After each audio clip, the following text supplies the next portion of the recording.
guys see Kappa was at TwitchCon? Does that guy play games at all? I don't felt think so so. bad for him. Is he still employed by Twitch?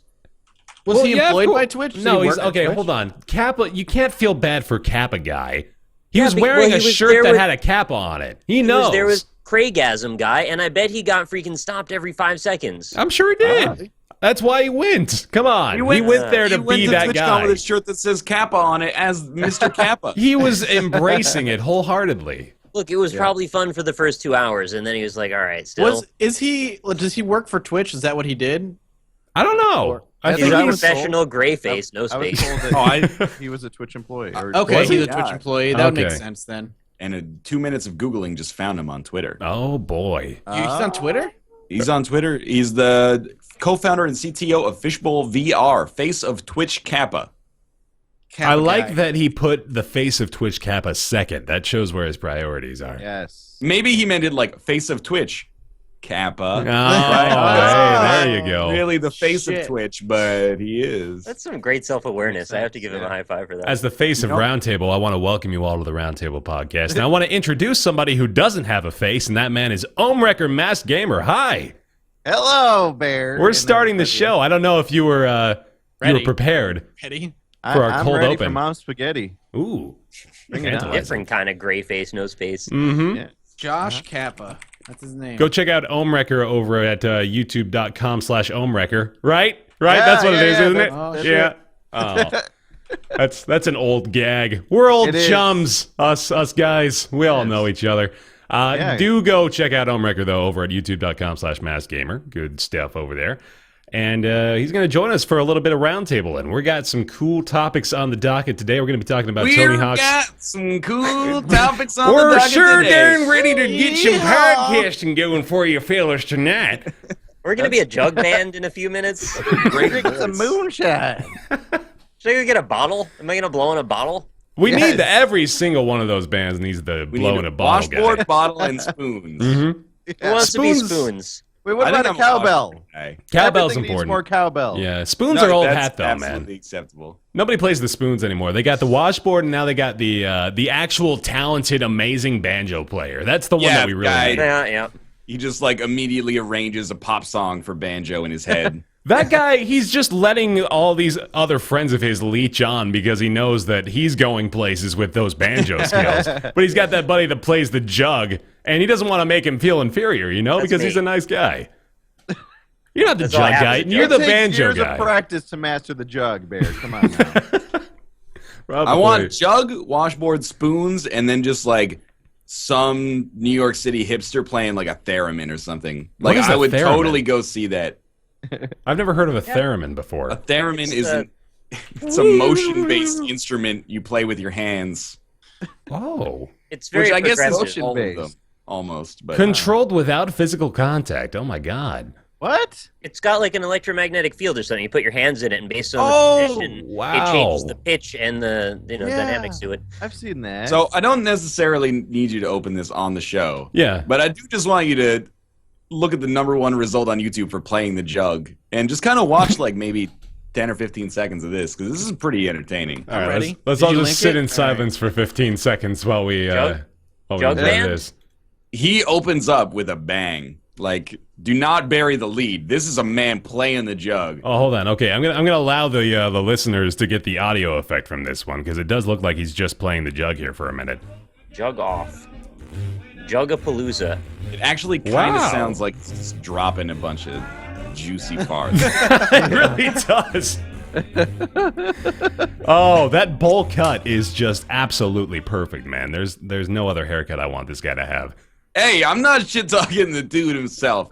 I'm just saying that is a pure life choices that led him to making this video for Wait, YouTube. where was the website? myspace.com/MadCityJugBand. He doesn't even have a band camp? What? Come on, man. I'm going there right Jug now. Band Camp. Let's start it. Space.com. I want to go back to the theremin for a second because this instrument was invented in 1920. Do you know how much of a fucking wizard you must have looked like playing music with the theremin back then? Are you serious? Russian inventor Leon Theremin patented the device in 1928. Wow. There are pictures of him in black and white that really do make him look like he's on stage performing magic. Dude. I want to see there's like a 4-panel comic, and the first one's like him tinkering in his workshop. The second one is he built the theremin. The third one is he got the patent. The fourth one is he's dead on the ground because it's witchcraft. You've written the whole thing. Anyway, hey, let's talk about the docket.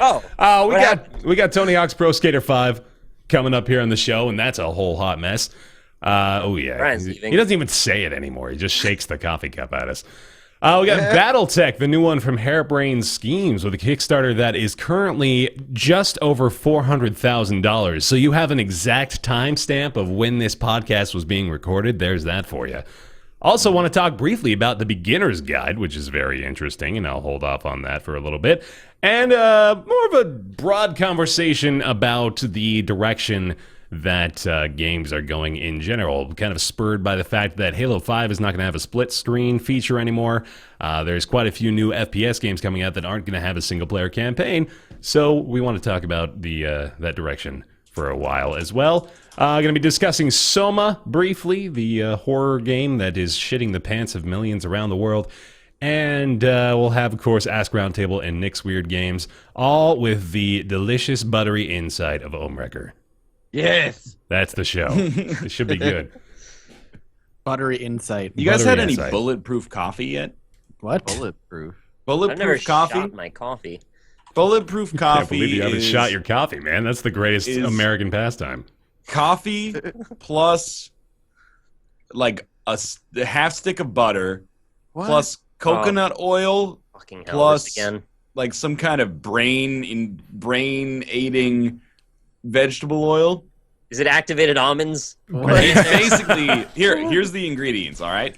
At least 1 to 2 tablespoons of unsalted grass-fed butter per cup, by the way. Grass-fed butter. Grass-fed. That phrasing.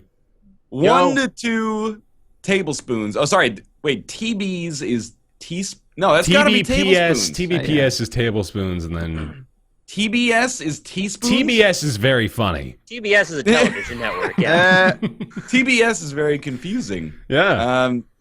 1 to 2 TBs of brain octane or XCT oil. These are 18 times and 6 times stronger than coconut oil. They are not generic MCT oil, which is only about 1.6 times stronger than coconut oil. Some kind of cannabis story that you're telling me, because I don't know what any of this is. 1 to 2 cups of hot coffee brewed with low toxin beans, like the coffee we sell on this website, using a metal filter. And that's bulletproof coffee. Well, that makes sense now, the bulletproof part. I use first a metal discovered filter. the epic rejuvenating powers of butter in yak tea while hiking at 18,000 feet of elevation near Mount Kailash. I can't live anymore. Tibet. The saga of Tony Hawk's Pro Skater 5 is finally entering its final stage. I can't stop now that I've started. You have because to. It just keeps getting better. I What was happens nearly with it? brought back to life by a creamy cup of yak tea given to me at the guest lodge. God. There's always a story for these weirdo products. Yep. Many tell me it's the creamiest, most satisfying cup of coffee you've ever had. That's What? it. What? Many tell you that, huh? That's All yep.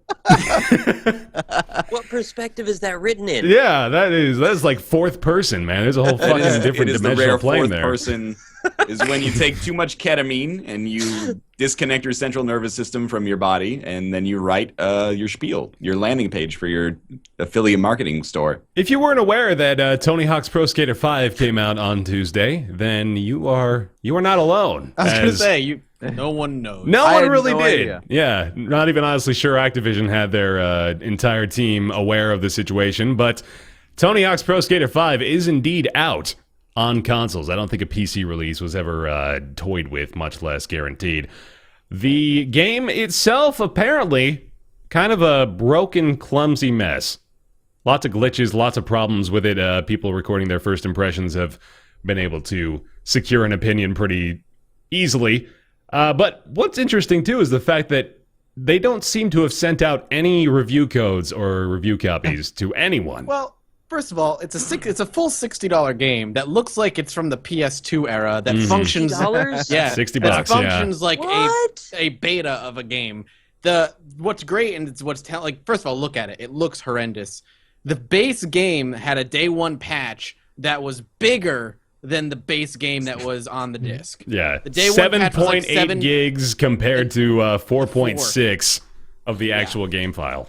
And it's a full price $60 retail purchase. No, thank you. Wow.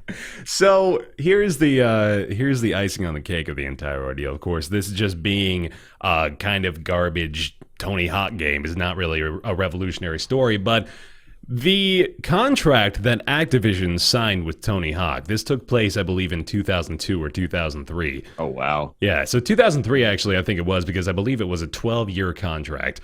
So oh, my God. Think back in 2003 to how far away the year 2015 felt. And we were looking we don't know much about the year 2015, but we do think Tony Hawk is still going to be a household name. How old is he now? 48 or something like that. Yeah, I'm going to Google it right now. He's got to be, like, I'd say late 40s. 47. Hey, I was pretty close. Yeah. Yep, 47. So pretty much they were timing it till he was a little bit older and couldn't skate Until they anymore. thought he would die of this extreme lifestyle he had chosen. The skating franchise died 10 years ago. Mm-hmm. Bobby Kotick is like, okay, yeah, sign him for 15 years. What's the average human lifespan for you guys again? 42? All right. We'll just throw some insurance years on there just in case. It really has become, I mean, I'm so sure of this that I'm pretty sure there's not even going to be a discussion to be had about it, is the fact that this game is a cash out for every single person involved. This is just, look, we've got another length of time left where we can probably hash out a game. It looks kind of crappy. It plays like junk. They didn't advertise it at all. Ever, anywhere. No one really knew. And the fact that it's got Tony Hawk's name on it is going to be enough for it to sell and probably make up the cost of its development. So I think this is really just a cash-out game from everyone. I would say in this case, yeah, I would agree. Mm-hmm. I don't think every time, though, when a license ends, that happens. No. Think back to Battle for Middle-earth 2, when EA had the rights to the Middle-earth. They did a great job with that, and then they lost the license. And, they actually put in effort. But in this case, yeah, I think they're cashing out. I think it's. I feel like it's going to be idiots like us, but hopefully not specifically us. People who are like, I like Tony Hawk when I was younger. And yeah, it probably sucks, but I'll get it for like a nostalgia hit. That's why I bought Tony Hawk's Pro Skater HD. I'm so and sorry. I was like, this is bad. But it was also $15. This is $60. But I'm sure that there'll be people who are like, they'll pick it up and be like, well, what was I expecting? Well, I guess. You said this is the same developer that made that, right? Yeah, On this one, so like they have a bad track record, and I have to wonder what else have they developed other than that one Tony Hawk game. Were they free? Did they have to clear up their schedule to do this before the contract ended? Or? If you look at their like track record, it is like Tony Hawk from 2010 to 2015. That's they did that, and then some like tie-in Infinite Runners for iOS for like the Hunger Games. Mm-hmm. Yeah, this looks like a mobile game, actually, which is great that they're charging $60 for that. It really, I mean, I love that. I'd give it a little bit more. I'd say it looks more like an iPad game. So you're getting closer, but I kind of the think same it difference. looks like a 360 game. Wow, wow, running the you were whole getting gamut. really high up there. Very generous. Of course, with all the old Tony Hawk games that everyone holds near and dear to their heart, those were all made by Neversoft. The company with the eyeball impaled by a stick, if you don't recall. Rip. Yes. Yeah, of course, no longer in operation. It was like last year that they went under. A lot of their team had been absorbed. Yeah, they'd been absorbed into the Call of Duty machine, of course, because Activision kind of went that route. But it's just, the franchise itself. You remember Tony Hawk's Ride as well, right? The game with the board, peripheral, and all that nonsense. It's just... When you sign a 12-year deal with somebody, you can't predict 12 years of trajectory in the Tony Hawk franchise, much less the gaming sphere in general. It's just a ridiculous contract when you think about it. Well, but here's the thing, right? There was that game Skate that actually, from what I was told, sold really well. Yeah. So there's still a market for skating games. That was like a simulatory thing where Tony Hawk was like an arcade thing. So they kind of actually were different in the same space. The last skate game was also like 2010. 2010, Yeah. I remember because actually we know somebody, Ben Kane, who was working on Keep Talking and Nobody Explodes. Yep. He was like an intern at EA or something when they made Skate 3. And he was like, he found it really interesting that the game started selling out in the UK like this time last year when PewDiePie was playing it on his channel. Yeah. He was talking to like his colleagues and be like, that game he worked on 5 years ago or 4 years ago is now selling like crazy because of PewDiePie. Yeah. Skate's really fun. It had terrible physics, which is why it was so funny. It was great for videos. That's why it yeah. actually makes good videos because like Right. the wonky physics make for hilarious footage. Yeah. Well, and one thing I was gonna say is I think some YouTubers might jump on this for these glitches. yeah, it might happen. Possible, yeah. So that might actually move copies. I mean, it is What a possible. weird way for that to make it successful. I'm just waiting for Riley Hawk's Pro Skater. I think we're ready. How old is Tony Riley Hawk's Hawk now? Tony Hawk's son is now 23 years old. Also, if you look at Riley Hawk's Wikipedia page, I don't know anything about him. I'm not trying to fire shots. Too late. Riley Hawk, better known as Riley Hawk, Hudson Riley Hawk, better known as Riley Hawk, is an American professional skateboarder. That one sentence has 8 citations on it. It's What? like 7 citations was not enough for Wikipedia. There's literally 8 like superscript, look at the references down here. He is a pro skateboarder. Are you sure? Well, you know what? Here's an article from Tony Hawk's Pro Skater HD that says yes, he is. Ooh. Okay. I He can believe will. Here's an that. article Wait. from Jenkum magazine. Wait. What? It says that is- he's in Tony Hawk Pro Skater 5. Yeah, he's been in the last 2, I think. I was gonna, is this Wow. his debut or? This is like with Will Smith and Jaden, where they do the crossover movie and then he takes off on his own. Oh, I believe that it is. We do indeed have to draw that parallel. That is We have to. too accurate. Tony Hawk's son is a stoner, according to Vice.com. So that's good hey, info. now. Surprise, Sorry. surprise. That's libel. That's a really good headline. That draws me in as a reader. I want to read more about that. There's only like 3 kinds of headlines on Vice. It was like, this person does drugs. The other one that they could use is like, Riley Hawk is a war criminal who should be in jail. And then we smoked a bunch of Riley Hawk in Mozambique last week. Really hoping you would bring up the golden bongs, but you didn't. Oh, did they do that was a Golden Vice Bong? article. That was, them. of course, that was a Vice article. Yeah, we should have known that. I kind of like Vice, by the way, but Yeah. Riley Hawk looks like he's like stuck in the 90s. Yeah, he's got the Kinda 90s has look. a stoner, 90s stoner vibe. Yeah, he does. He's very Jay and Silent Bobish. Yes. Skateboarding is kind It's of coming back. I don't know Yeah, why maybe. I expected him to look like he was. I know, 12 years right? old. No, that's grunge. That's 90s grunge. It is 90s. Like grunge. Nirvana. Yeah, like, it's a Kurt Cobain look, yeah. Yeah. I'm looking at these. Sorry, I'm going back to the Tony Hawk's Pro Skater 5 news now. I am looking at these screenshots. They look like somebody cut out the characters from Tony Hawk's Pro Skater 3 and put them over a different background from this new game. It looks so bad, is what I'm trying to say. PlayStation 2 era, like, it looks terrible. Is it that? Oh, you're right. It I really don't know does if I look would like say they're cut out. PlayStation 2. Yeah. Because PlayStation 2 was pretty assy. Yeah, This, that looks is bad. garbage. It looks Remember really that bad. when I don't it- say this about games very frequently. I really No. try to get the benefit of doubt about a game looking good, but this is bad. Remember when Nick brought out that like PS2 launch game from Software, and we looked up screenshots, Yeah. and we're like, "Oh, this is what the PS2 looks like." Yeah. Yeah. It's been a while. It's good to get some perspective, I think. But he's Okay. skating next to Nick, his son in thing this you- picture. This thing you so- linked is there's no way this is a screenshot. This Look, is posed models and shit. Like Well, that's why I brought it up, because I wanted to show you. Look how Oh, different, that look how different Tony Hawk looks compared to everyone else. He looks like he's trying to push out the biggest shit of his life. And That this is He a is, composite and it's shot. this game. Pardon the lack of visual aids, but do yourself a favor and Google some images of Tony Hawk's Pro Skater 5 This is because from Forbes. oh yeah, that's what I'm looking They're at. all Yeah, skating down a hill, and Tony is it's in the totally bottom right absurd. Yeah, somebody's Oh my God. grinding at least. corner. At least. that's a Did you know dangerous that, grind, man. You can actually skate as Lil Wayne in Tony Hawk's Pro Skater 5. Thank Oh baby. Yes. Oh That's man.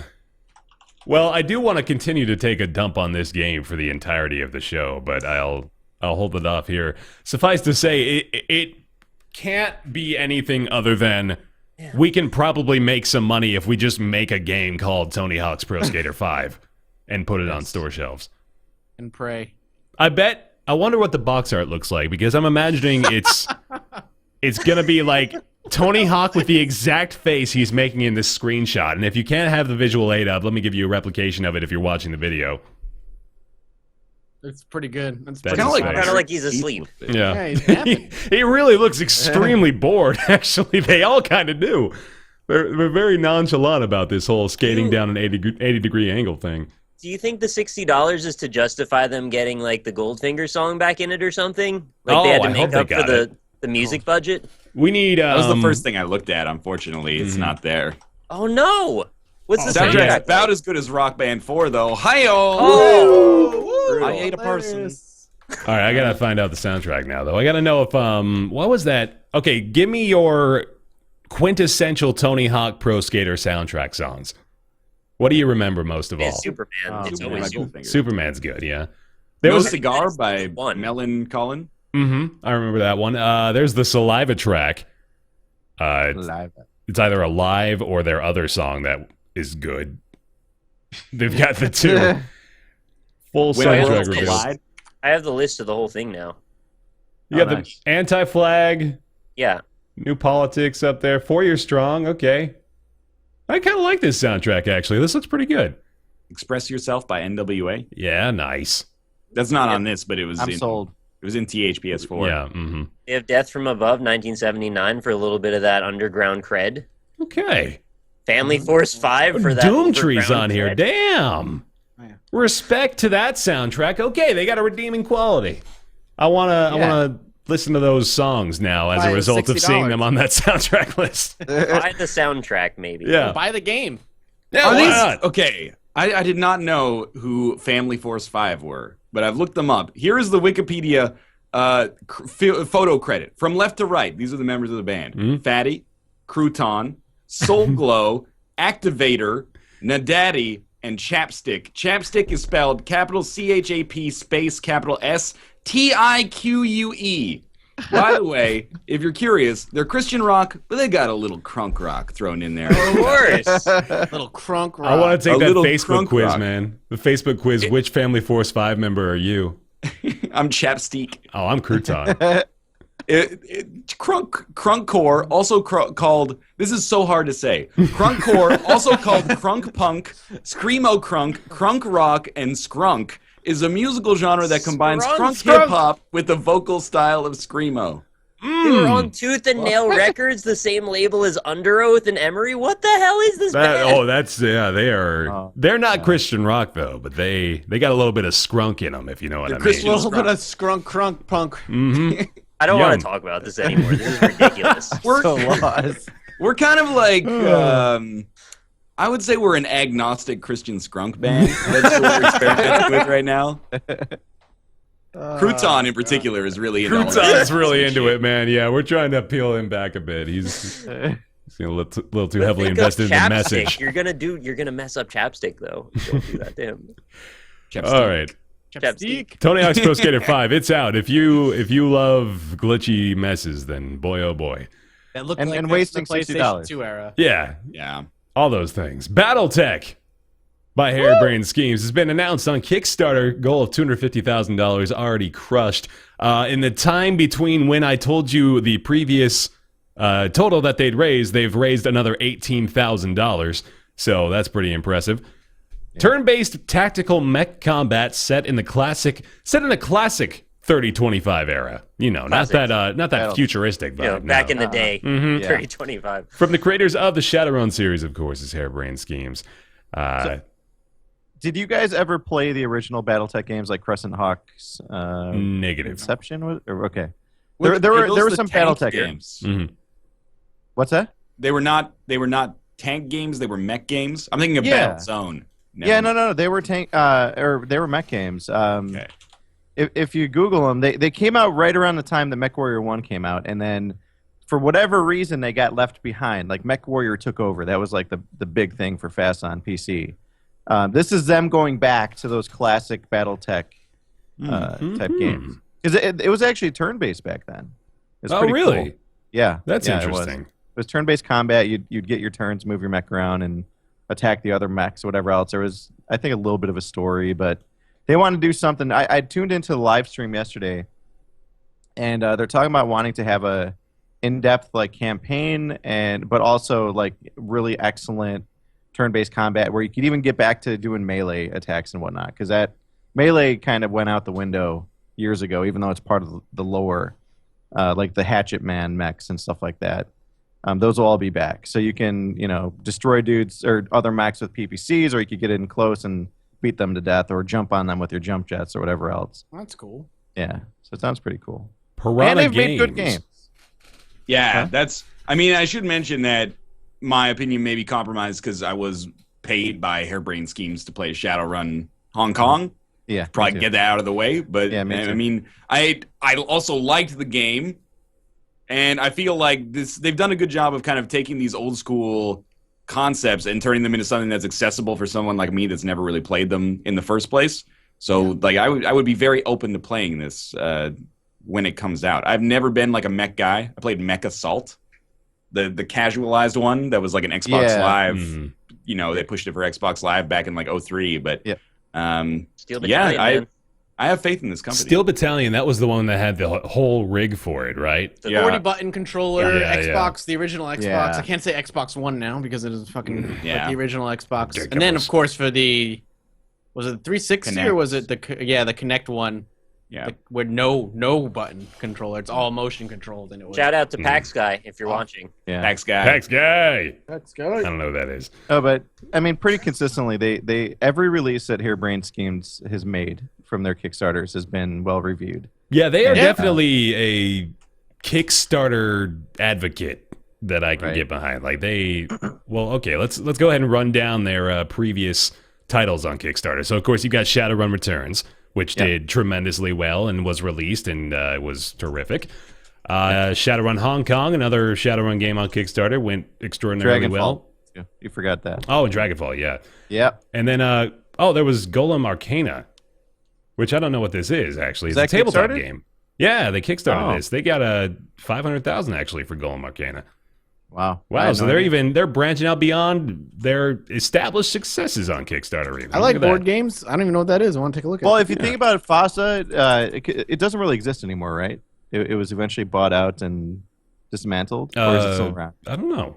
I couldn't tell you. Because Jordan Wiseman actually started FASA, Mhm. and they did all sorts of stuff. Like the BattleTech and MechWarrior stuff started as a like tabletop game with collectibles and all that. It was almost like Warhammer in a lot of ways. Okay, that makes sense.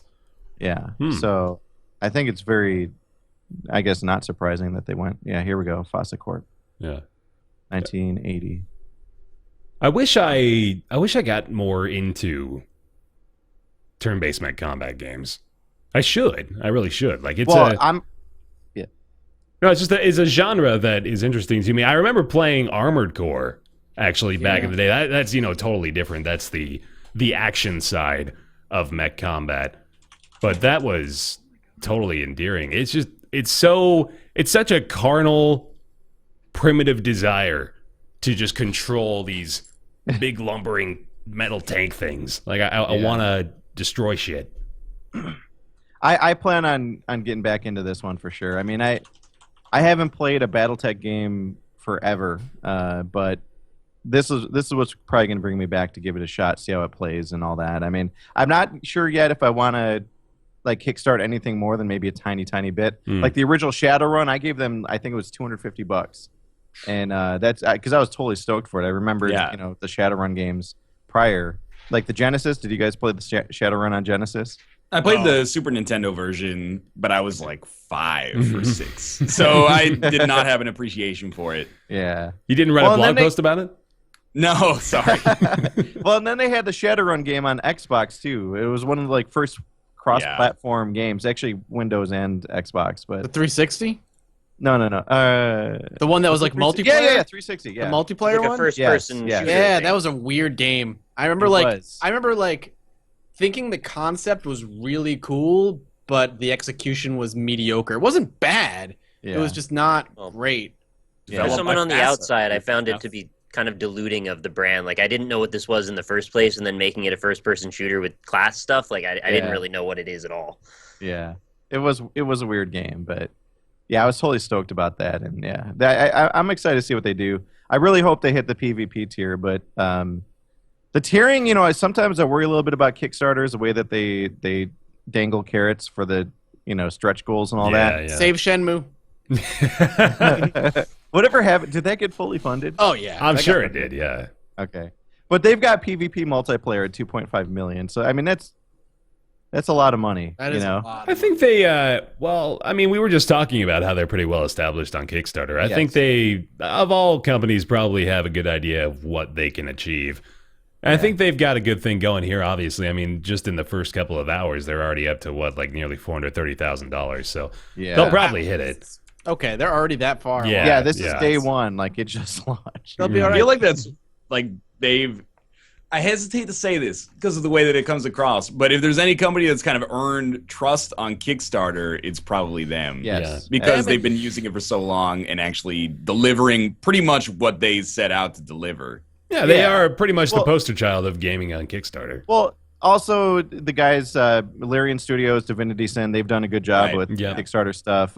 Brian Fargo actually delivered a decent game with Wasteland 2. Of course, Broken Age came around too, so we have that. You said Larian already? Yeah, so there's some devs who have definitely delivered. There's also some that didn't.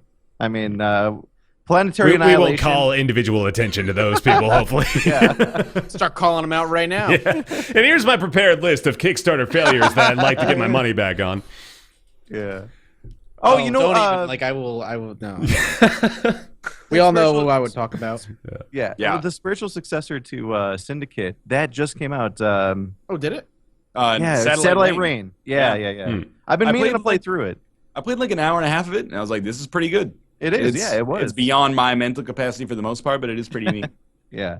Mm-hmm. It was, the guy who made I know FTL was a Kickstarter and it was a really good fucking game, but is he doing anything else, or has he even announced he's doing anything else at all? I talk to them once in a while. I think they're working on something new. It's all like wrapped up.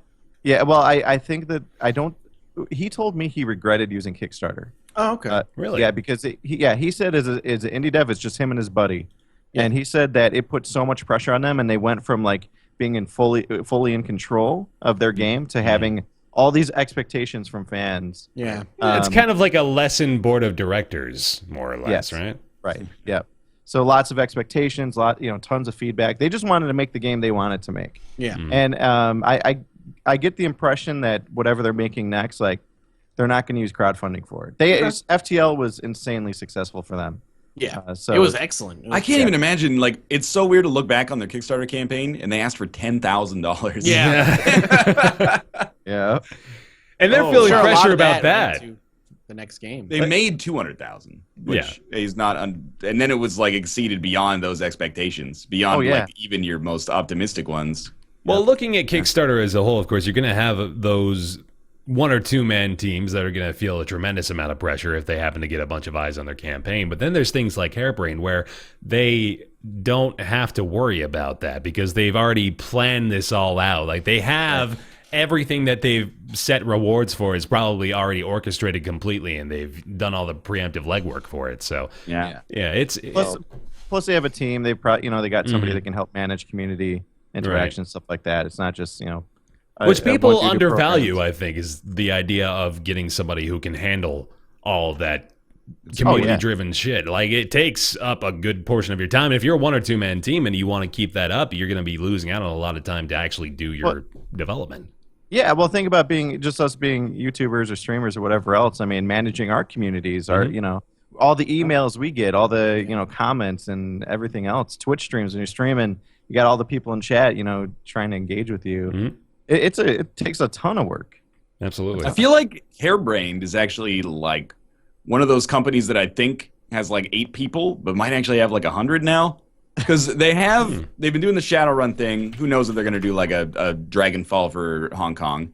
But then they have Battletech, and then they have Necropolis, which is the game Mathas has been telling me about. I really like it. It's a character action game. Yep. And then they have Golem Arcana. And then they have whoever, manages community stuff and, HR or office managers or something like that. Like these guys are like. Well, actually, I paused the video at 64. Wait, no, that's not possible. It can't be 64. Pretty much like whatever I paused their Kickstarter video at, it showed their team. They have about 25 people on their team. Wow. Yeah. Oh wait, that's like when we were talking about Platinum Games last year, and we're like, how are they making like 10 games at the same time? They have 40 people. Oh, these guys are in Seattle. I should totally go say hi. They probably have really good developers. I mean, studios, just like any other company, if you've got good people, you can, operate things a lot more efficiently. And these guys have been, they've pretty much mastered the art of making games at this point, especially with Jordan. I mean, he's been doing it since the early 80s.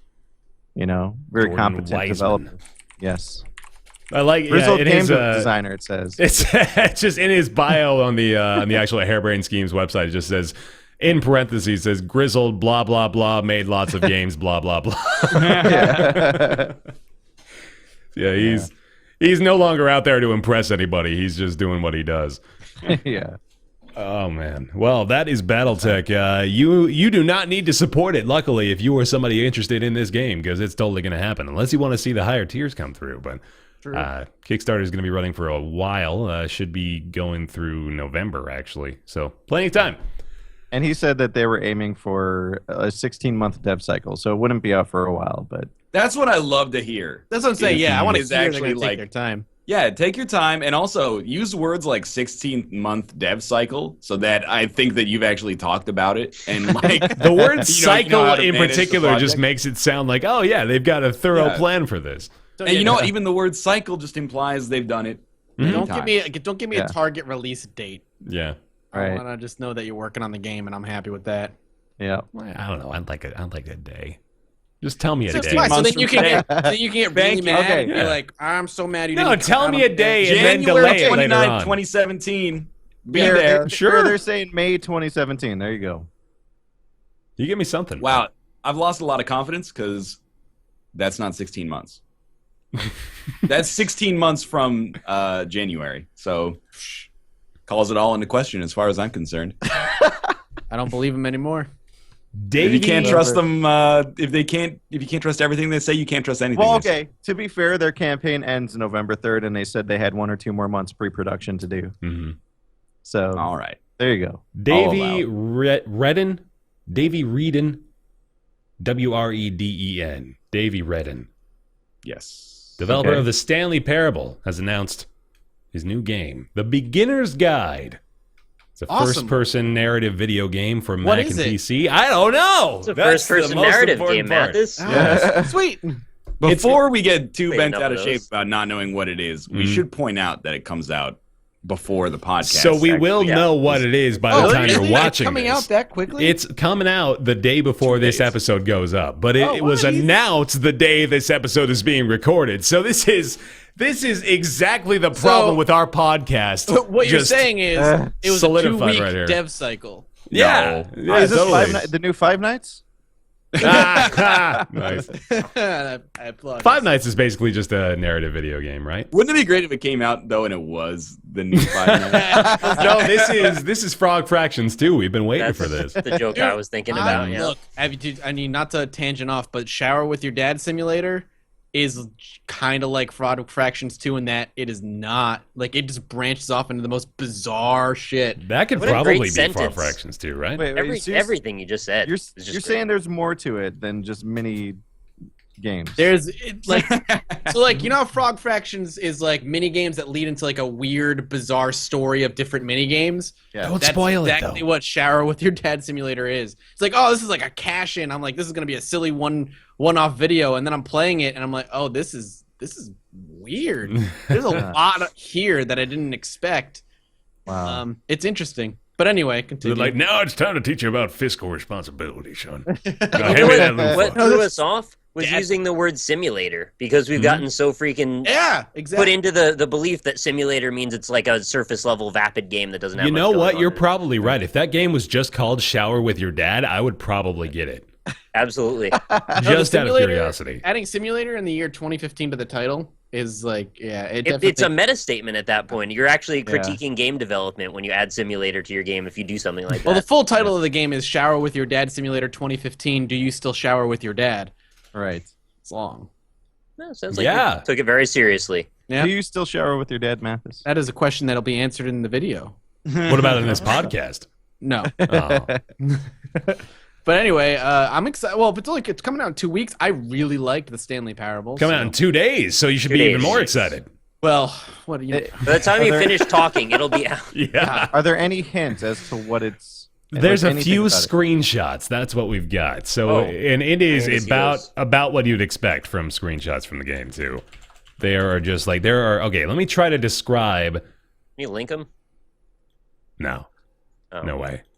You know what? Like, I don't know if anybody feels cynical about this, but I'm like super not cynical about this. I'm not. Because I know that he did the whole like convention thing for the Stanley Parable. I can't even imagine what that's like to walk people through like a 10 to 15 minute demo of the Stanley Parable 1,000 times over the course of a weekend at PAX on like a super crowded show floor.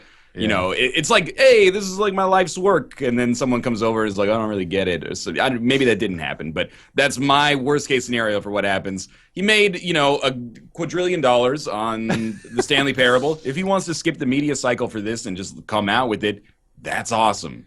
Let me try to Five Nights at Freddy's. It'll work for him. I'll be honest. Five Nights was so hyped, but I'll be honest. I kind of prefer when good games come out with not a whole lot of hype because I feel like there's a lot of games that I enjoy less because of all the hype and build-up and marketing stuff that hits before it comes out. Destiny. Yeah. It's a really good example. I'm not saying it out of spite. Like, that's an example of a game that hyped the shit out of it. People were just more cynical about it. Yeah. So let me try to... I'm going to try to describe some of these screenshots. Can you link us the screenshots? There's a Rock, Paper, Shotgun article. I actually can't do it. I would do it if I could, normally. I don't want to be a dick. But there's a few screenshots, and I just want to try to describe them because that is about how I think the game will feel anyway. I think this description of the game that I'm going to give based on these screenshots is probably going to be pretty accurate once the game actually comes out. So we'll see if I'm right about this. So we've got the first screenshot is just an abstract of trees growing in weird ways. So we've got just trees that jut out and actually just exist on whiteness. So I don't know what to think about that. We also have a screenshot of a, looks like a barn. That looks like a restaurant. Does it? Yeah, that might be a restaurant, actually. Yeah. Yeah, you're probably right about that. But it's encased in white. So it's kind of a minimalist feature of a barn-style restaurant. That's what we got. And then we'll do one more here. We've got a man with a Rubik's Cube for a head. No, it's like dice with different words. Just kind of a dice, yeah. And he's got like the textureless body beneath him. Right. And behind him super cool. is a door that appears to have been crookedly taped on with masking tape that leads to outer space. Just reads as stone to me. Yeah, I see that as stone. Oh, you're terrible at this. Okay, yeah, I'm doing a bad job of describing these screenshots. A barn restaurant.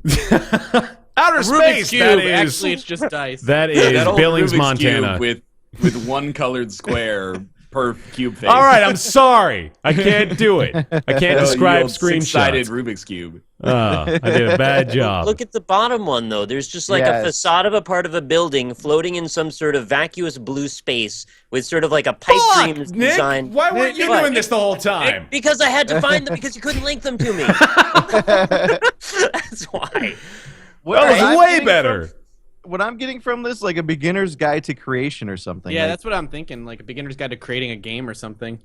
But it's so different. Every screenshot just has so much variety. I have no idea what's going on. There's no consistency. I'm in. I'll be streaming this game. Yeah. No, I'm probably day one. I want to see this. Parable, so I'm in. Interesting. I am very willing to blindly trust Davey Redden. I've seen a lot of screenshots that, like, I can generally now say, like, does this look like something I would care to play? And I believe this would probably be interesting. Yeah. I thought that of another game recently, though. And, Nick, I bet you played it, actually. Oh, if you say the Albino Lullaby, that one was not so good. That's the one. Yeah, Albino Lullaby. Not so good. Oh, is that the It's kind of like horror. Yeah. Yeah, it's like a bunch of potato heads chasing you around a mansion that kind of morphs. I'm sorry to say it, but it was kind of clunky, and it like broke at the end of the game too. I heard it was terrible, and it's just a walking simulator. It wasn't that. It was. It started out that way, but eventually you find this thing that lets you interact with the enemies, and then it's sort of a stealth game, but it's really slow and kind of weirdly paced. And then the mansion starts to break up and do weird stuff, and then it just sort of all falls apart. And they were going for something much bigger, and I think it's an episodic game, so they're probably trying to pace out what they give you for story details. But in the first episode, I gave it like 2 hours. I was more annoyed with it than enjoying myself by the end of it. That seemed like to be like just a common opinion of the game. People just didn't like it very much. Yeah. It's unfortunate. It seemed like it had potential. But you're right, Bear. That was totally one that I misjudged based on the screenshots. Yeah, but we've got at least a basis for this one now. It's the Stanley Parable guy, and it looks fucking weird. It's probably going to be really good. Hopefully. That is promising. You get to find out soon. Well, we'll know. That's the great part about the future. We already we'll know already. Yeah, we already know. I like future. I appreciate when games exempt themselves from the media cycle so that assholes like us don't talk about them. This is what happens when we're left to speculation. Exactly. I'm like, it's cool. I prefer it this way. Like we've already talked about this many times. The whose responsibility is hype? Is it the player's responsibility? Is it PR? Is it the developer? But I like the approach of basically just like, I'm just going to make this and not worry about selling it because I don't have to worry about selling it. And then it'll just come out and then nobody has to worry about it. Nobody's going to be like, oh, I was super hyped for this for 2 days and then it sucked. Right? Like, there's no way to associate right? with it. They can go, well, I can't believe this was made by the same guy that made the Stanley Parable. Like, you can still let people down in that way. You're right. There's no getting away from that, though. That's this he changes his name. I'm looking at this like in comparison to how Mike Bithell approached his sophomore effort. So this is the second game from Davey Redden, and it's going in, I think, or from what I can tell, a pretty similar direction to his first game. But in contrast, he did not do any sort of marketing. Whereas with Mike Bithell, I'm not trying to say, by the way, that any method is correct or anything like that. I'm just observing. With Mike Bithell, he made Thomas Was Alone, which was kind of a, I think I'd classify them both as kind of cult hits, with Thomas Was Alone being so abstract and then, like, obviously the Stanley Parable being what it is. But, of course, with Mike Bithell's decisions, he marketed Volume very heavily, and then Volume was just an entirely different game. And it's the only reason I'm even comparing these two is because they're both in pretty similar positions as developers, where Redden can basically just do what he wants, and Mike Bithell kind of could as well. Mike kind of went more of the, I guess, business sound approach of getting more professionals involved, having a big marketing campaign, and doing all the things you generally need to do for a game to sell pretty well. And then you've got this, which is just a guy who clearly prioritizes his ability to just create what he wants to make and just do wacky shit over, I need to make more money, I need to make more money in order to further push my creative pursuits. So again, it's just two totally different approaches, but it's so interesting to see that from those people, those very unique people who are in a position where they have the freedom to decide that whether or not it's for better or for worse.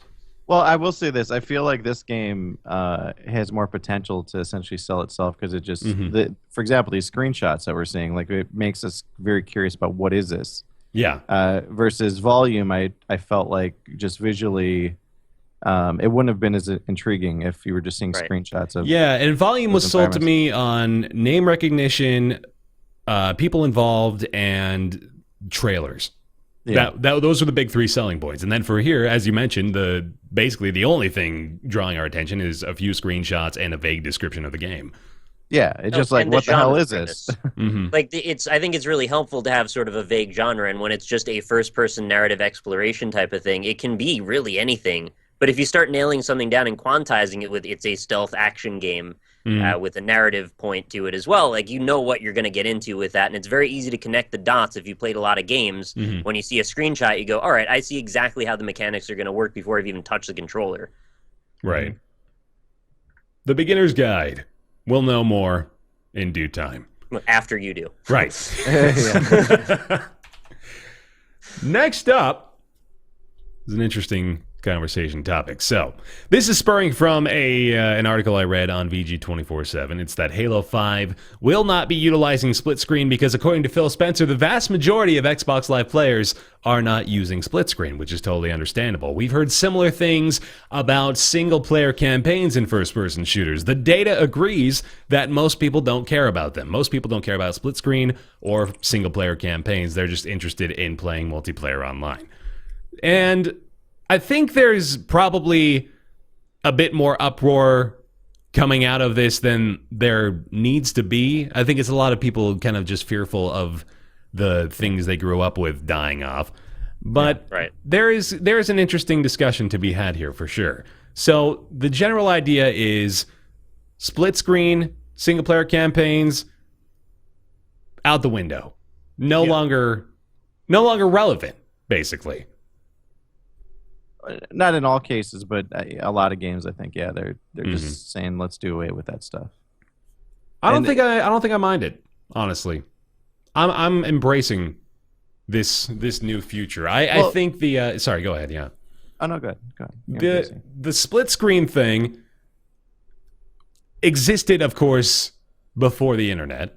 So that was built to solve a problem that existed that was solved in a much better way later on down the road.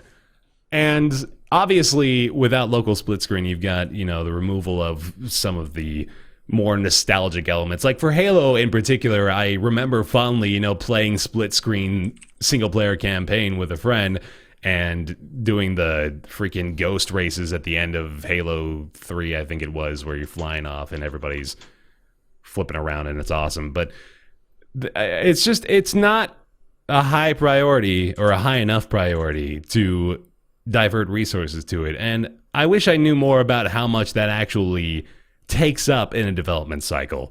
But I guess if it's big enough to where they want to axe it and make room for other better improvements, I think I'm okay with separating myself from my nostalgia goggles for a minute there and saying, you know what?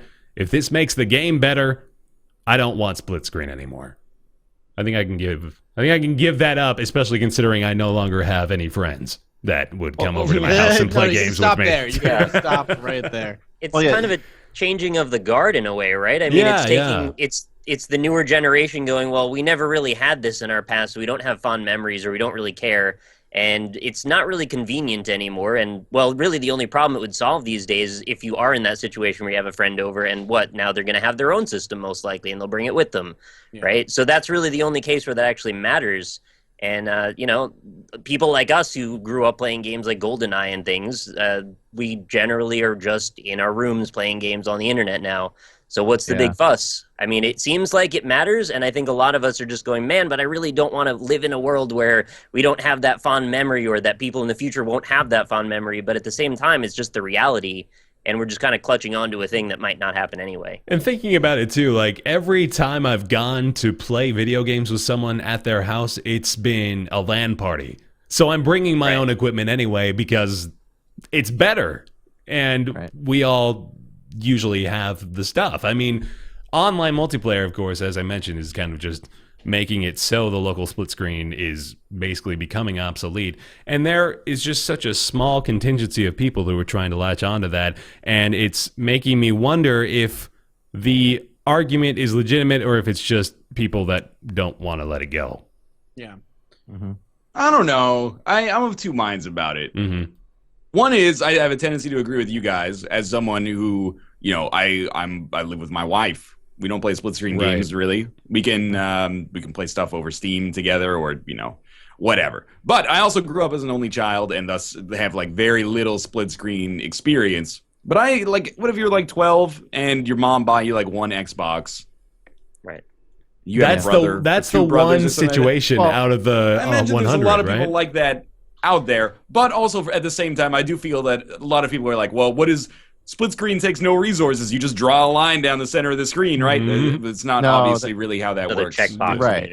I've heard it's very resource intensive. I mean, it's probably not the equivalent of rolling like 2 instances of the game at the same time. But I imagine that it's a lot more resource intensive. And in particular, if you're looking at like the Halo franchise, that's probably something that basically however they can get it to actually work is probably like, let's focus on that first, and then everything that's kind of like the gravy on top of that. Oh, yeah, no, I see what you're saying. Yeah, they should probably prioritize actual functional gameplay above this stuff. Well, and they might already be straining like the Xbox One as is, where, you know, if they try to do split screen, it's like they're pushing it, you know, performance will decline, whatever else. Yeah, that's actually a great point. Like if they could get rid, or if they could ensure, you know, more consistency in FPS and better performance by eliminating split screen. If you pose that question to the people that are trying to latch onto split screen, I bet a lot of them would say, oh yeah, give me better performance and I'll lose split screen. That's fine. Yeah. And then people will and a better looking game. Yeah. Why don't you like, well, for a split screen, why not just like basically have like a implicit like options menu that is like, okay, take it from like single player quality down to like shitty quality. But it's not really. They did that actually in Turok, I think, on the N64, the one that took the expansion pack. I remember there was like a low res mode when you played split screen. Wow. It actually happens automatically in Mario Kart 8. When you do split screen 2 players, it stays at 60 FPS, no problem. Once you break it into 3 or 4 players, it goes down to 30 FPS. Oh yeah, I've noticed that. Yeah. Well, and I was going to say too that just because Halo takes it out, I mean, think about all the other games that you could still play with friends on the couch. You know, you got you mentioned Mario Kart, you got the Super Mario World, or you know, Brothers, Rocket League, New Super Mario 3D Smash World. Brothers. Yes. I mean, there's still a whole bunch of different games you could play with friends locally. Yeah. Maybe it's because like I've gotten a little older, but like the idea of like if Bear was like, come over to my house and we'll play like split screen Rocket League, I would actually rather you just play and I watch. Yeah. Because like when I play split screen games now, maybe it's just because I'm spoiled by having my own monitor and my own TV. Yeah. I'm like, I can't do it. I'd rather actually just watch you have like the full experience. But Well, it's like when we were younger, man, we would go over to our friend's house to play video games because, like you said, we didn't have the internet now. Yeah. Like we do now. Or we didn't have the console, and there was just one kid that had the console. But now that, like, you know, we're older and stuff, and I can play online with my friends, I don't really go to my friend's house to play video games. I go over to hang out or watch something or, you know, go out for like a beer or whatever. play Magic. Stuff. I mean, that's very, very You're actually true. making me think again that maybe we are just the out-of-touch demographic here. So perhaps there are still the kids at that age going over to play split screen with their friends. But I seriously doubt it because they're all on their because computers. they all have the internet. They all have internet now. So, like, even if as long as their friend has a console in the same game as well, they don't have to go over to each other's house to play split screen because they can just stay at home, which... when we were 12, I had the same game that you had. It didn't matter because I'd still have to go over to play at your house. You'd still have to come over to my house to play because we couldn't connect online. I remember the first online game I played was Direct Connect through dial-up for Warcraft 2. Oh, yeah. And how difficult that was when I'd be, you know, calling my friend's computer and his mom would pick up and I'd hear his mom through my computer speakers being like, hello? And I'm like, no, we're trying to play a game. Like that was like the basics of it back then. Not anymore. That was a nightmare. I hated that. I was trying to play freaking Marathon with my friend, and I had a Mac and they had a PC, and it just wouldn't work. Like, I don't know why that matters. It's the same internet signal. Yeah, but they don't have the kids these days. They don't have that issue. They can they have internet Wi-Fi. Back in my day, I had to hook up my Grandpa Bear internet line directly to my friend's face, and that was the only way we could play local. We'll talk about Soma later, Bear. No spoilers, please. Thank you. The one other thing I wanted to mention is it's funny to see how this is kind of going away in the AAA space, whereas in the indie game space, it seems like it's only getting bigger and more prevalent. That split screen is sort of being revived and talked about with this nostalgic air, right? I mean, it seems like more times than not, we get indie game review builds that are like, well, does this have online? Nope, just local. Well, the local and split screen are two different things as well. Like, a lot of the indie stuff we get that's local is like same screen. Same screen. Right. Sports Friends, you know, Brawlhalla, it actually has online play, obviously.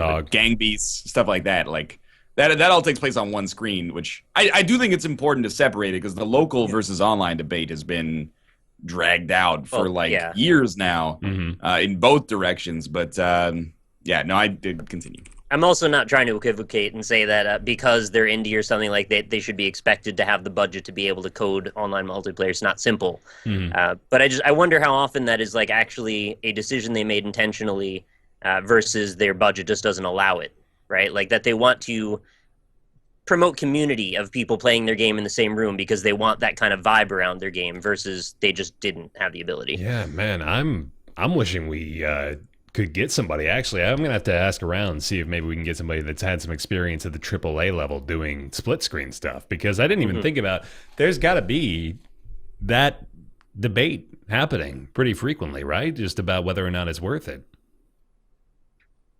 It must be. I mean, obviously, it depends on the title, right? I mean, like with Halo in particular, which is the game that's spurring this whole conversation, that they probably divert tons of resources into making a split screen that functions properly and also, cooperates with up to 4 people. Yeah. But yeah, I mean, objectively and just speaking at a brass tacks level, you can't really look at this and see the numbers that I'm sure they're seeing of just the very, very small minority that is probably a loud minority all the same, but they aren't worth it anymore. I'm sorry. And they'll probably still buy the game anyway. Yeah. What is Call of Duty doing these days for split screen? Oh, they just check the split screen button in the Activision protocol. Simple. Yeah, it's easy. But I also, I mean, it's very tempting to put this in like widespread sweeping, trends. It doesn't necessarily have to be put in that perspective. It is better for us, I guess. I think Halo holds enough water to be pretty. It's not like a flagship where it's going to be like everybody follow along in suit of Halo. They're setting the course, but it's pretty noteworthy that they are making this call. Well, I don't know though, because we'll see how the reaction goes. I most of the time try not to say like, well, this game's doing this, so this is how it's going to be forever. But we have also seen like. I think the more interesting discussion, I guess, because I just don't care about split screen, is the single player versus multiplayer thing that has come up for Evolve, and it's come up for what's the other Titanfall. That's the other one I was thinking of. Thank you. Yeah. That was we're basically just gonna like focus on multiplayer, and I think that has had a backlash to it that I guess I wouldn't have expected. Like I think that's more interesting because Evolve. I'm very curious if it would have affected Evolve, because I feel like we can't really judge Evolve having failed because of that. I feel like Evolve failed because of the horrendous DLC plan. Well, did Evolve fail, though? Yeah, that's another question, I think, actually. And also wasn't Battlefront also? To Steam Spy. Wasn't Battlefront also following the same format? Yeah, I think it was. There's actually like 4.1 million units of Evolve on Steam. Yeah, see? I don't think it failed. It's just Steam. That's multi-platform, And they had I'm not surprised that it sold a lot. I'm curious how many players there are now, less than a year after its release. It failed like Tomb Raider did to Capcom. I loved Evolve. I had a ton of fun with it. The only reason I stopped playing was because my friends got disinterested, and also that they weren't releasing monsters fast enough or new characters. So peak concurrent players of Evolve yesterday was 691, which is not a lot. It doesn't mean it's not a success, though. No, I'm sure it's sold, like you said, it sold really well, and I'm sure Titanfall sold really well. I guess I use the word failure a little too loosely. What I mean is, like, maintaining. By the way, Titanfall has 0 hours played on Steam. Well, yeah. I mean, like, sustained interest. It sold well because the premise and the hype behind it was good, and the initial reviews, I believe, were good. It was the DLC plan that followed, that came right after, that beat it to the ground. And I'm curious how popular it remained for how long before, much like Titanfall, the first couple of weeks of Titanfall, I'm sure tons of players were playing it, and then it just dropped off and died. Yeah. Well, you need variance in gameplay or something else that hooks you in. And, for example, Counter-Strike Go, it seems like people want to keep playing that in a lot of circles that I've been hanging out in because they've got this big investment in their skins. Yeah. And they just want to keep playing that game because, just so much money that they've generated or built up or unlocked or whatever else. But for games like Titanfall and stuff, there was really no ongoing hook for it. Like once you played every map, and it was a fun game. I liked it, but it got kind of boring. Like after a while, like you had everything unlocked, you had all your burn cards. Like there was, other games were coming out, so they just pulled me away. I also harp on this a lot, but for multiplayer specific stuff, I feel like there's like a community confidence element that factors into it.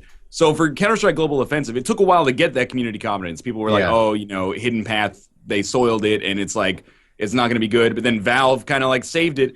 And now people aren't afraid to spend 500 or 1,000 hours in Counter-Strike Global Offensive because they're going to be able to use that skill that they get for a while. It's like League or Dota. Like if you put 1,000 hours in League, there will always be people to play League with. There's always going to be people to play Dota with. Whereas I think the way that it went for kind of Evolve was like, this game looks really cool. It's designed around the multiplayer element. But then they started they soured the pot a little bit with like the DLC stuff, and people started to pull back. Right. And as soon as the community starts to like retract even before release, people are like, well, why would I buy like a multiplayer only game where it seems like people aren't really committed to it? Like I could put 200 hours in this, and then those skills are like wasted in a way. Like if it's going to be multiplayer focused, I think there has to be almost, for a lot of players, like a pseudo-competitive kind of like persistent aspect to it. Skins could be one thing like that, but also just the idea that there's always going to be like people to play with, I guess. They can succeed geometrically or they can fail geometrically, and I sort of had the same feeling back when WoW was a new thing. Like, do I want to play an offline MMO,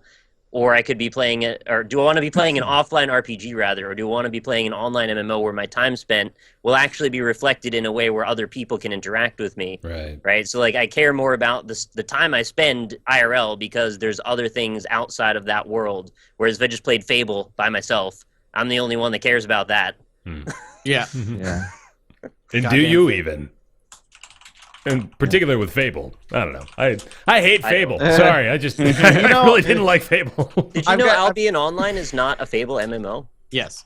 I didn't know that until the other interesting. day. It has nothing to do with Fable. Albion Online is like, they're trying to make a new Ultima Online, essentially. But they still have some care.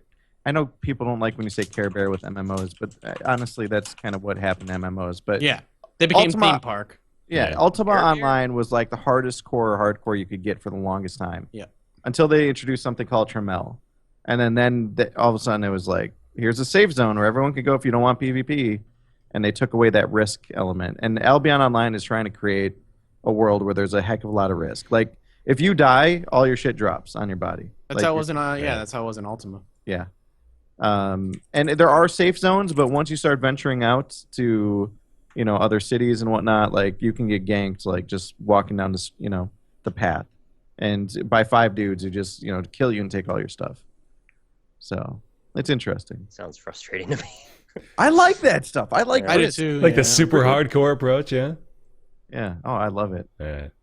Well, on that bright note, let's talk about something even happier, perhaps. Yes. How about Soma? I loved it. Horror game. It's out on Steam right now. Sci-fi horror from Frictional Games, the team behind Amnesia: The Dark Descent, of course. I get creeped out just looking at this thing. I'm loving Soma. I'm not done with it yet. This is a disclaimer. By the time this video goes live, I'll probably be finished. I'm from what Nick says, I'm near the end. But what I like about Soma a lot is that it's a lot less like boo in your face scary, and it's a lot more atmospheric. Like that's what I've been hearing horror. primarily. Yeah. Yeah, and the story. Like, I keep wanting to play just because the story is actually so good, and I want to know what is going on and why things are happening. And every time they make a reveal, you're still left with questions, and you want to keep pursuing to figure out. My only complaint about the game, and it's very, very, very minor, is it has a lot of dead space in that you're supposed to go from A to B, but before you can get to A to B, you have to fix X, Y, and Z. It's like, I need to go down to, Theta Station, but I gotta fix the Zeppelin before I can go. It's broken. I gotta engineer it and fix it. Very point-and-click adventure-y in that way. Yeah. They put obstructions in your way constantly, and I understand why, because it makes a lot of sense theme-wise. But after a while, you start to get taken out a little and go, I'm a player of this game, and I realize what you're doing. Yeah, exactly. Yeah. Well, lots of games do that, though. Lots of games do that. When I was playing, I played the whole thing live, like the final 6 hours. I didn't know it was going to be 6 more hours. I started the stream. Me either. I'm going to try to finish this. I think I'm maybe an hour or two away. So I'm going to play through the whole thing, assuming it doesn't take 6 hours, and it took 6 hours. So anyway, but while I was playing it, as those obstacles kept coming, and it's like, and everything keeps going wrong. It actually, maybe I'm remembering Dead Space wrong, but it felt like Dead Space was very much the same, in that even Dead Space 1 and 2, every time I thought I was going to make some significant progress, or I was close to the next point, a whole bunch of shit went wrong, and I got rerouted, and I had to go do all this other stuff. And it feels like just lots of games. Even when you think back to Doom, I mean, you always go on to key hunts, to find freaking keys. Yeah. In the classic Doom, it's like game devs always seem to do that as I don't know if it's meant to keep you in the game longer, to give you more playtime or what, but devs tend to want to reroute us. The way they structured it, I had to believe that they built a lot of the stations before they put together what happens between them. So it started to make me think, like, you're trying to send me to a bunch of these positions just to open the next area. And that makes sense. I understand why they do it. And it drastically increased the playtime of the whole thing, which I'm of two minds about, because I actually really liked it, but at the beginning it was a little bit slow, so it took a while for me to get invested in the story enough to care. Yeah. And by that point, obviously, I was not going to quit, because I needed to know the resolution of this. I was like 10 hours in. Yeah. Sorry, go ahead. One major criticism I have of Soma is that Mathas, this isn't really a spoiler, I don't think, but ultimately you come to one conclusion, I'm afraid. It actually spelled something out for me that I didn't know, but go ahead. But okay, I don't want to say that. Okay, anyway, but you gotta be really careful, man. Yeah, but I really wish that there are maybe some loose ends, and I feel that I would have loved to have known more about certain things. But beyond that, I wish that there were a whole bunch of endings. I think this would have been a perfect game for a bunch of different endings. So I thought there might have been, considering the way the last area goes. Sorry, there. How walking sim is it? How, on a scale of 1 to 10? Pretty walking simmy. Yeah. I want to spell one thing out, and I think I was maybe a little bit misdirected by the marketing of the game. I think it's like 75% a sci-fi game and 25% a horror game. I think it really is more a sci-fi narrative than it is a horror game, although there are some spooky parts, but I wasn't ever terrified. No, that was going to be my only other complaint about the game. Not that it's not spooky, it's that the monster encounters in the game are more annoying than they are anything else. I'm like, I want to get past the monster encounters as quickly as I can so I can continue to explore and check things out and figure out what's going on and mess around with things. Because when the monsters show up, a lot of the time they're pretty dumb. They have some of them have some weird abilities that just make them a little bit scary, and they get me. I'm really bad with jump scares, and they'll still get me every once in a while. But once they get the first spook on me, I'm just like, all right, I want to get past this part. I want to see more. I want to see the rest of what the game is. Where Amnesia was very much the opposite. And I'd say it's equal part. Amnesia is as much a walking simulator, I guess, as Soma is. I was actually gonna say I kind of had a similar experience playing Amnesia. I was gonna say Amnesia was scarier to me, but it was scarier. Yeah, well, I mean, I don't have the comparative aspect, obviously, but Amnesia was definitely scary for me. But the monster encounters in Amnesia were kind of a hindrance, honestly. Maybe it's because I'd been a little spoiled by the amount of or the length of time the game had already been out by the time I actually played it. But it it felt kind of like the monsters were not really that intimidating. Their presence was more scary than their actual physical form and the way that they interacted with you as the player. With that being any basis, I think with Frictional, I definitely can see it being, this is a very intense and introspective game that you can get really involved in. But the monsters are, kind of just now it's a horror game sort of deal. Well, and to be fair, they do mix up the monsters. They do. There's variance all the way to the end. They change. That's good. Amnesia, at the same time, when Amnesia came out, Amnesia was a very different type of horror game. And since, between Amnesia and Soma, the amount of Amnesia copycats in between have really diluted what Amnesia did that made it so scary. So now when it's in Soma, it's like we've played this so many times. The monster encounters are just like, all right, I get it. Let's just move on. I'm ready. So that's with that in mind. Then, would you say that Soma would probably reach Amnesia levels of success if it were to come out? You know, like just replace Amnesia with Soma in that release window. Do you see it blowing up the way Amnesia did? I think Soma's going to do really well because it's from Frictional. Yeah. Well, and because of the setting. I mean, the setting's great. The part story's BioShock, great. part System Shock. You know, it's got all the Amnesia elements. I mean, you could very much tell it's a Frictional game. The polish The story is has the depth, though. Yeah, and the story scared me way more than the monsters ever did. That's the real horror is in the story and like what is going on. If you played, anyone who's listening, if you've not, like, first off, try to not spoil yourself on. Well, you already are listening to us, but we're keeping it pretty clean, right? Pretty light yeah, on. we're protecting a lot of stuff, but go into it and explore everything, read everything. Yes. Like that, it's so important to do that. If you just try to race through it, you're going to miss out on so much. Yep. I feel like if you haven't spent some time like reading some philosophy stuff, there's a good chance that there are some themes in this that you may have never thought of or considered. Yeah. And they present them to you in a way that's pretty original for a video game that I haven't really seen done very well in the past. And there are some stumbling points. And like we said a few times, the monsters feel to me sort of like a phase that they've presented as sort of like a stumbling block, right? Like the way they want you to find a key for a thing, there is now a monster that the key is you get away from it. Mm-hmm. Yeah. But thematically, the monsters are there for a reason. And when you get to the end of it, although you might have been frustrated for a few moments, you feel like those actually had a valid place in the game. And it was worth it. I thought you were going to give us, like, homework for a second there. I thought you were going to say, now, if you haven't done any philosophical reading before you play Soma, I'm going to need you to pick up on some of that first. I actually said that during my stream. I felt like I was going back. I had this one philosophy course in college where we talked about reality and existence and stuff like that. That's a good one, too. It was awesome. Yeah, this game will get in your head. And I loved that. Yeah. Like, I loved that. It was. I'll put it this way. I know some people say, like, oh, screw walking simulators. Like, that might be a big turnoff for them. But System Shock 2 was also a very, very scary sci-fi game that had combat. I like Soma just as much as I like System Shock 2. Like, Soma is one of the best games I've played for a long time.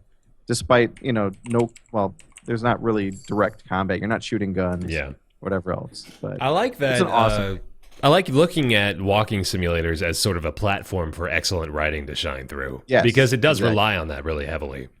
Yep, exactly. Well, I mean, like, if you were really into, like, what I love about it is it deals with the philosophical question of what do you define as life? And if you did take a philosophy, it really deals with the ship of Theseus kind of thing. Like I don't know if you know what the ship of Theseus is. No idea. So the ship of Theseus, it basically deals with the ship. This guy's ship. It's his ship. It's his prize ship. And over the years, it gets beat up. But what is it, though, is what I'm curious about. Is it a ship? Go back to, like, explain, like, on 5 mode for a second. It gets beat up over time. Shut the fuck up. It gets beat up over time, and over time, he's replacing parts of the ship with newer parts, better parts. And then by the end of the years he's used it, is it still the same ship? Or is it a whole new ship because you've replaced so many parts with it? And that, I mean, Soma kind of deals with that. Well, they almost directly spell that out, actually, in the story. Yeah. It's interesting. Well, and even, critics of cybernetics and whatnot, that, people who predict it's going to be part of our future. If you start replacing your body or even your mind, at what point are you no longer human? Like, oh, God, we're getting way too deep now, man. This is that kind of podcast. It's about, man. Yeah, but that's what the game is. Yeah. If 51% of you is machine, are you still human? If 80% of you is machine, are you still human? Like, if you take away mortality, are you still human? Yeah. Man. So it gets in your head. Yeah, no, it sounds like it. I've been really looking forward to talking with people about the ending, and I'm kind of sad that we can't do it right here because it would be a huge discredit to the game. Do we dare have like a 5-minute block where we forewarn everyone listening? Like, all right, we're about to really heavily spoil everything. I think there's some really cool discussions to be had, but I wouldn't want to spoil it. Get out of the call. I know, no. You can't ruin the ending. We can't do it just by virtue of Mathas being here. Okay. Yeah. Maybe another day. Did you have any really like parts that you were like, this is really annoying, or like I really hate this part? Just the monsters, man. Yeah. And I don't even hate it. I don't even think they're terrible. They stop me from doing what I want to do, which is explore more. It'll be worth it though. And also, I don't doubt it. Mathas, I need to ask you, when you're at a movie and the end credits roll, what do you do? I always sit through them. Okay. Of course. I do it with every game too, even though 90% of them don't have anything after. Some people get up and they just leave, and then like I don't understand. Man, Marvel movies should have trained you by now to stay. Through Every Marvel movie, you yeah. should stay through the credits for Marvel movies. Yeah. If I go and see like freaking The Age of Adeline or something, what am I, Blake Lively's gonna pop out of the screen at the end of me like, see you next December. I always sit through everyone just in case. Dude, all those hidden after-credit Medea movie secrets, those are good. Oh, yeah. Tyler Perry really knows how to keep the story going after the credits roll, I'll tell you what. Sorry, before you close this, I just wanted to say there were a couple of incongruities that I saw. There were some moments where I felt like the writing actually didn't make sense for a second. There was some tonal stuff where I felt like the two main characters that were talking to each other maybe didn't make sense in the way they're reacting to things. I thought that was a little silly. The voice acting, it was usually good. It's pretty good, yeah. There's a couple of weird parts. Yeah.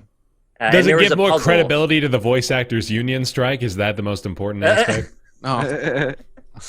We won't have to talk about that. I'm not touching that one. Yeah. There was one puzzle that I thought was kind of intentionally misleading, where it told you to do a thing, and then if you actually follow the directions, it won't accomplish the puzzle, which I thought was really weird. But I'd have to. One. Is it? It was like 3/4 through the game, so I don't really want to say, but we can talk later. Sounds like a magic tutorial style issue, huh? It was can't do odd, it. unless I just misunderstood it, which I'm sure my commenters will tell me about when I get to it, but I really don't think I did. Anyway, overall, I think it's a pretty good game, and I think if you approach it from a sci-fi angle more than a horror angle, you'll like it. Yeah, agreed. Holy. $30 on Steam. Soma by Frictional Games. Sounds pretty good. And we move on to everybody's favorite segment. It's Ask Roundtable. Oh, that's the wrong one. There it is. Ask Roundtable. Everybody, if you want to submit questions to Ask Roundtable, you can do so by submitting them via email to roundtableyt@gmail.com. We have a pretty big backlog, though, actually. So I'm gonna say, keep sending them in, but I apologize if it's a while till we get to your question. For example, this question comes from August 20th, and it's from Mika. And I think I mispronounced your name because you are from Holland. Thank you for listening from Holland, by the way. That's fucking awesome. We live in the age of the internet, Bear. They could be listening from anywhere. I know, but it's still so cool, man. If they were on the ISS or something, I'm never gonna lose that childlike wonder of realizing that somebody's watching something I do from like Japan. It's so cool. Mika wants to know if you guys could choose one game where they should definitely make a sequel. What game would it be? Why that game? And what should be changed and what should be kept the same from the previous game?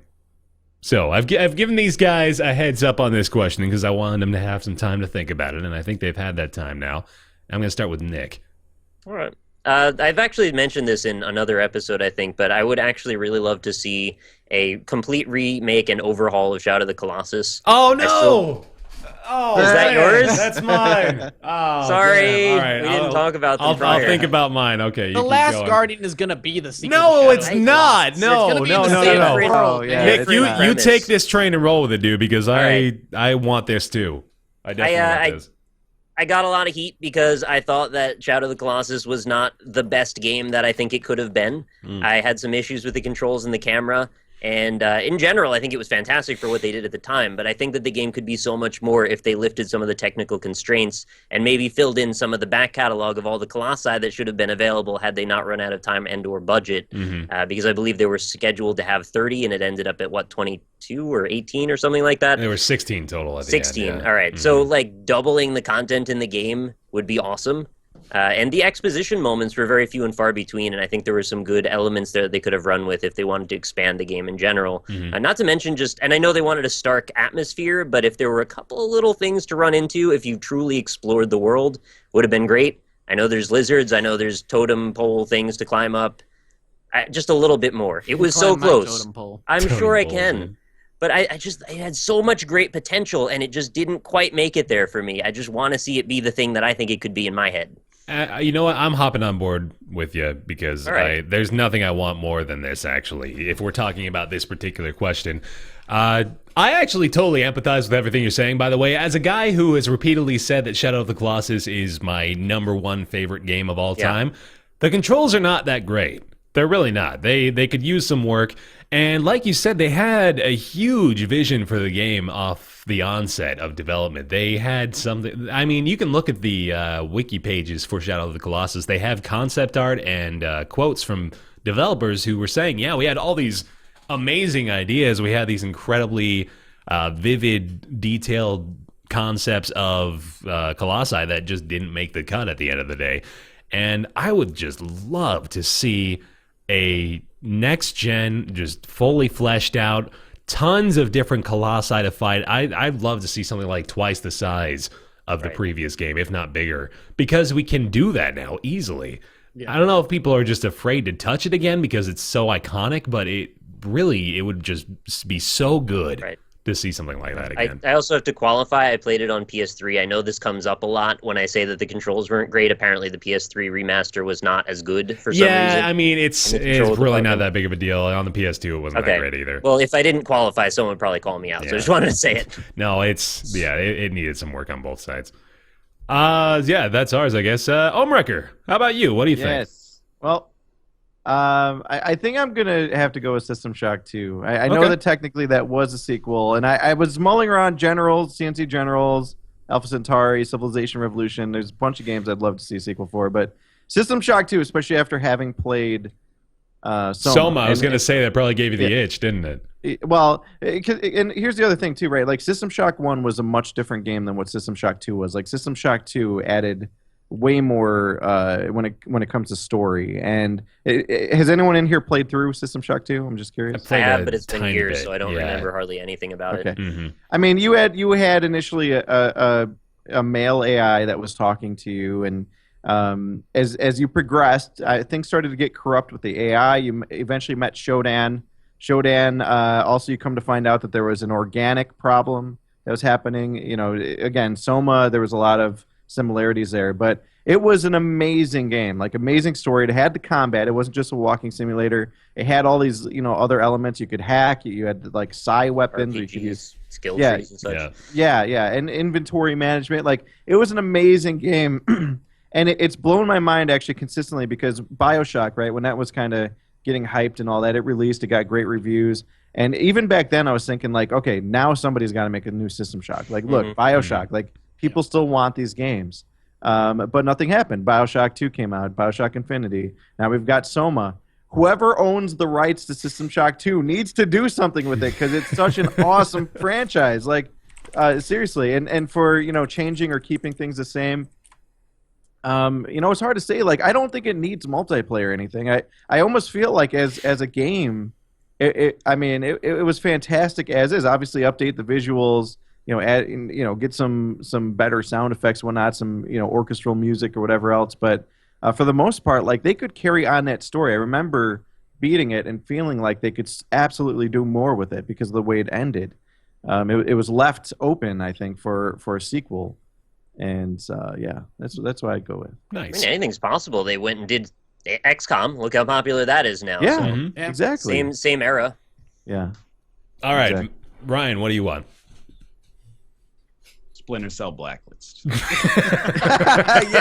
I'm on board with that. The confidence with which you said that was admirable. My answer is my prediction that Mathas is going to say Red Dead Redemption. You are incorrect. Oh, that would have been great too, though. Mm-hmm. I would love to see an RDR, but yeah. No. Okay, well, I'll take that as half right. Anyway, I wasn't being facetious. People want the answers, I think, that are like, not from a franchise. It's like an original game that wasn't really appreciated when it came out. All right, I can be that guy. If you want me to hit the talking points, where's the Beyond Good and Evil? No, you don't have to be that guy, man. We got 4 other guys. No, I need to be that guy, Bear. Somebody needs to be that guy, all right? Yeah. Where's the Rez sequel? Stuff like that. I can be that We don't guy. need Where's a Rez Dark sequel, Cloud man. 3? Who wants a sequel to Rez? Yeah, we don't Everybody need a Rez wants a sequel. sequel to Rez. They got one in the Kinect game. Mm-hmm. That's not a sequel. That's a pseudo-sequel. And some people would say Dark Cloud 2 was perfect. What game with a pseudo-sequel do you want to see get a real sequel? I have anyway. Yeah, I would love to see a new Splinter Cell Blacklist game, and it has the extra kind of like indignity of being one of the only Ubisoft properties to not be iterated on, like, to put it politely, iterated into the ground. And they chose the wrong one because it's the best one in my opinion, at least from recent years. I'd love to see a new Splinter Cell Blacklist. They had to get the towers in, and they couldn't figure out how to do it, so they just dropped this franchise. I can agree with that. That's very worthy. All around, single player and multiplayer. Yeah, man. Yeah. All right, Mathas. I want to see Assassin's Creed. What? Don't you fucking do it, man. Nobody believed you for a damn second. So what I want to see a sequel in is I did a video on this like 2 years ago, back when I was doing like a series called Killed in Action. This is Majesco's final AAA publishing game that they did before they stopped doing them. Advent Rising. Really? Anybody played Advent Rising? That is a very unexpected choice. Yeah, definitely. Hold on a second here. What was Advent Rising about again? So Advent Rising was a story about it was like semi in the future. Aliens came and like started wiping out. It's Mass Effect before Mass Effect. Oh, it's on Steam. Yeah, it's on Steam. Aliens came and started wiping out humanity, and these other aliens came and tried to save us. And the reason they were wiping out humanity is because it was found that humans had the potential to become the most powerful, like, psychic beings in the universe. The story was written by Orson Scott Card, I do believe. Whoa! And it was planned to be a trilogy, but the gameplay wasn't great, and the budget that was spent in making it was not made back. It didn't make the money that they were hoping it was going to make. And after that other game that Majesco published that kind of flopped, that was good. See every game. Yeah, Majesco published. True. But the one with that they just did a Kickstarter for it. Not for that game, but the company did Super Caesar's Palace. No, it's about the psychic. Raz is like he's the main character of the game. Fuck. I just want to mention that Raziel, you mean Majesco. Legacy of Kain? No. Raz? I'm looking. Majesco Camping Mama? Was it Camping Mama? Was not. Majesco did publish the Sharknado iOS game, by the way, so they're not all Are you failures. serious? Yeah. Psychonauts. They published Psychonauts. Oh, yeah. of course I knew that. That failed, and then they published this game, and then this one failed, and that was the end of I it. can't believe. Can we just talk about how Double Fine still exists and is very known? Yeah. The way you chose to get the Double Fine was I couldn't think Raz is the main character of this game that was published by Majesco, and they just did a Kickstarter. I failed from Double Fine's name. Anyway.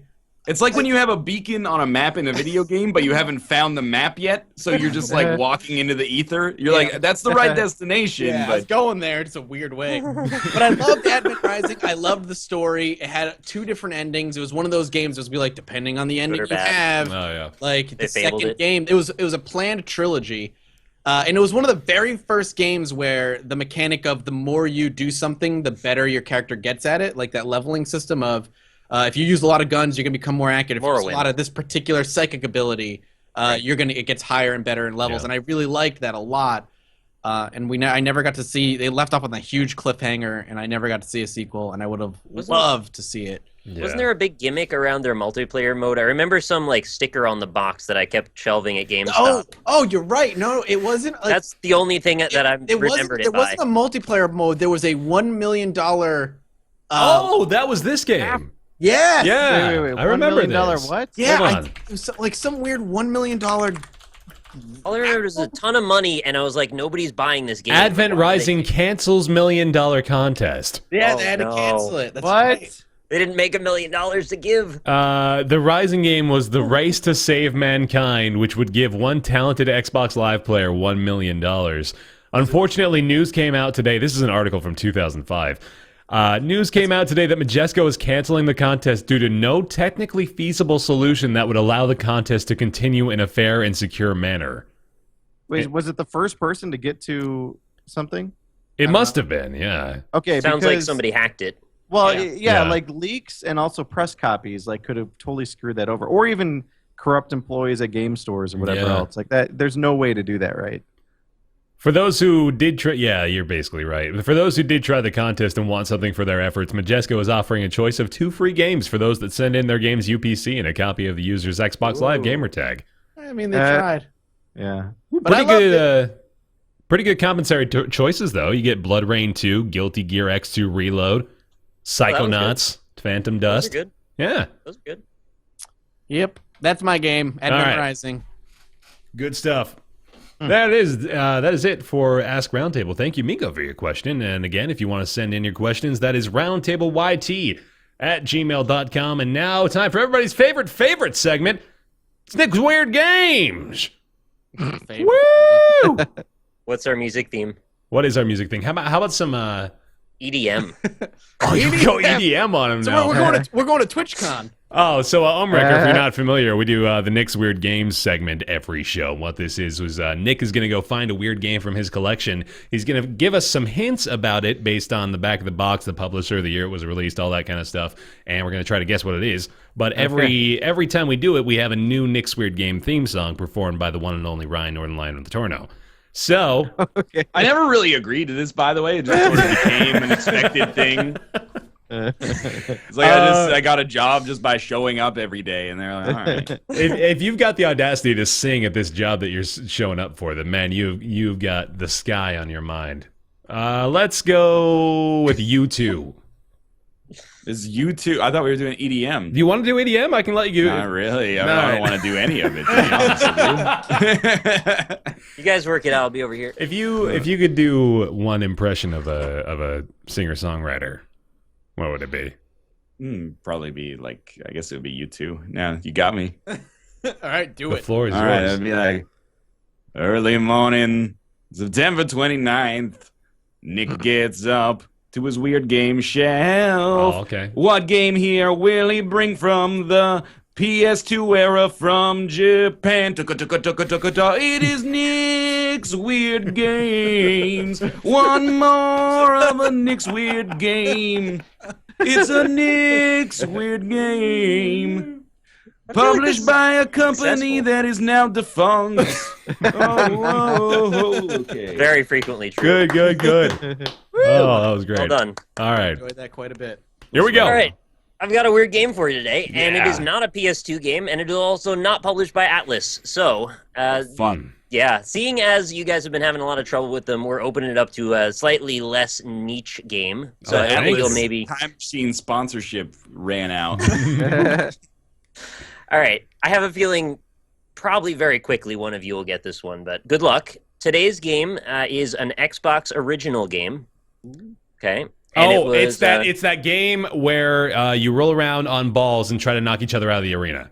Fusion Frenzy. No, Yeah. that is not what it is. Oh, But damn it! All right, I didn't say it was a launch title for it. Yeah, but I thought you would be going that route. Fusion I Frenzy tried to was read your mind. fantastic. It was really fun. If you nailed it there, that would have been very impressive. Yeah. Fusion Frenzy fucking sucks. Whatever, man. Fuck No way. you. This guy that doesn't like local split screen, I'm starting to The see. He doesn't sequel even like sucked. fun. Fusion Frenzy is a piece of shit. No. Doesn't was Josh terrible. love It it? was. Huh?